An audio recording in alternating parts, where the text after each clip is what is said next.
Por que Deus permite o sofrimento? Deus nos diz: Sandro, deixe-me ser Deus. Eu sou um Deus de graça, sou um Deus soberano e tenho poder sobre todas as coisas.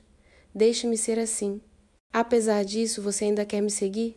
Que importante é dizer: sim, Senhor, porque minha perspectiva muda e nos faz refletir. Muitas vezes dizemos: Senhor, eu fiz isso por ti. Por que isso está acontecendo comigo? Por que tenho que passar por isso? Tu tens que me dar isso ou aquilo. Porque tu disseste que se eu te der. Mas o Senhor não é um Deus retribucionista. Ele é soberano. Ele faz como quer. E não podemos questionar. Ló. Não devemos agir conforme o que vemos, mas conforme sua palavra. Falamos sobre esse tema na reunião de oração de quarta-feira. Vivemos em uma época pós-modernista, onde tudo gira em torno do prazer. Você precisa aproveitar tudo o que faz. Se vai a um lugar, tem que se divertir. Se tira uns dias de descanso, tem que aproveitar. Se visita a casa da sogra, tem que passar um bom momento. Isso é uma brincadeira. Vivemos em uma sociedade hedonista, onde o prazer e o bem-estar são prioridades. Porém, existe algo que talvez não consideraríamos: o sofrimento. Se eu perguntasse se vocês já sofreram, acho que responderiam não uma, mas 3, 4 ou 5 vezes. Todos nós já sofremos. Quando esperamos algo e não conseguimos, quando buscamos um emprego e não o encontramos, quando nosso chefe diz que não fazemos as coisas direito. O sofrimento faz parte da nossa vida. Por que Deus permite o sofrimento? O sofrimento é parte da natureza deste mundo, pois vivemos em um mundo caído. Há muitos fatores: desastres naturais, doenças, terrorismo, violência, acidentes e falta de humanidade. Por exemplo, compartilhei na quarta-feira que fiz uma cirurgia dentária e sinto dor. Mas será que dor e sofrimento são a mesma coisa? A dor pode ser momentânea, como quando batemos o dedo do pé. O sofrimento é mais profundo. É quando há um impacto emocional, não apenas físico. Hoje em dia existem várias teologias que dizem que não devemos sofrer. Algumas igrejas até pregam que o sofrimento é algo ruim.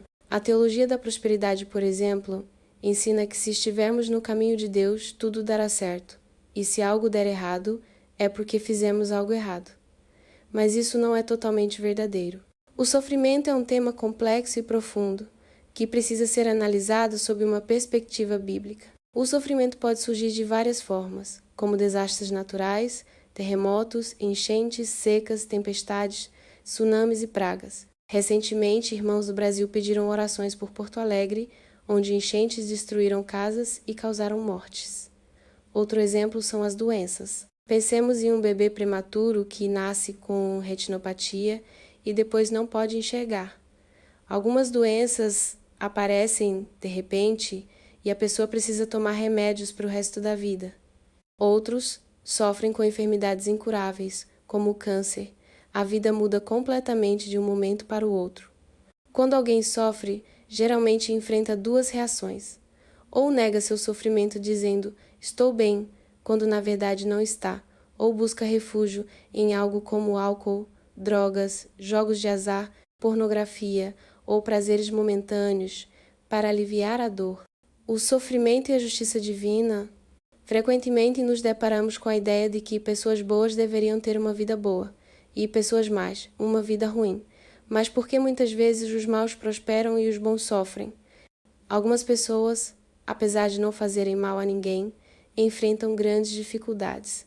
Isso não significa que estejam erradas ou em pecado. Por outro lado, aqueles que vivem sem escrúpulos muitas vezes não parecem sofrer tanto, pois desenvolvem uma indiferença ao sofrimento. O livro de Deuteronômio fala sobre bênçãos para os obedientes e maldição para os desobedientes. Isso é verdade, mas não de forma absoluta. No Novo Testamento encontramos uma compreensão mais profunda sobre a graça de Deus. Deus é soberano e age como Ele quer. Muitas vezes achamos que Deus deveria seguir nossas regras. Por exemplo, alguém pode servir a Deus fielmente por anos e quando enfrenta dificuldades, se revolta. Senhor, por que eu? Eu te servi. mas Deus não nos deve nada. Ele é soberano e nos pede para confiar em sua graça. As razões teológicas para o sofrimento, a queda. O sofrimento entrou no mundo por causa do pecado. Satanás se rebelou contra Deus e trouxe a queda da humanidade. Isso gerou um mundo imperfeito, onde o sofrimento existe, o livre-arbítrio. Deus nos deu liberdade para escolher entre o bem e o mal. Não somos robôs programados para obedecer. Muitas vezes sofremos por escolhas erradas que nós ou outras pessoas fazem. A fé. Podemos enxergar o sofrimento através dos olhos da fé. Cristo sofreu na cruz e nos ensinou que o sofrimento pode nos aproximar de Deus. O futuro glorioso. A promessa da vida eterna nos dá esperança. Em Apocalipse 21, 4, Deus promete um novo céu e uma nova terra, onde não haverá mais dor, lágrimas ou sofrimento. Como responder ao sofrimento? Muitas pessoas respondem ao sofrimento com amargura, culpa ou murmuração. O livro de Jó nos mostra que nem todo sofrimento é resultado de pecado. Seus amigos disseram que ele estava sofrendo porque havia pecado, mas Deus revelou que isso não era verdade. A resposta correta ao sofrimento não é perguntar por quê, mas para quê. Deus pode usar o sofrimento para nos ensinar, nos fortalecer e nos moldar. Romanos 3:5 nos ensina que nos gloriamos nas tribulações, porque a tribulação produz paciência, a paciência, experiência, e a experiência, esperança. C.S. Lewis disse que o sofrimento é o megafone de Deus para um mundo surdo. Deus muitas vezes usa o sofrimento para chamar nossa atenção e nos transformar. Isaías 43:2-5 nos assegura que Deus está conosco no sofrimento. Quando passares pelas águas, estarei contigo. Quando passares pelos rios, eles não te submergirão. Quando andares pelo fogo, não te queimarás, nem a chama arderá em ti. Porque eu sou o Senhor, teu Deus. Você é precioso aos meus olhos e digno de honra, e eu te amo. Não tenha medo, pois estou contigo. Conclusão: o sofrimento é uma realidade no mundo caído.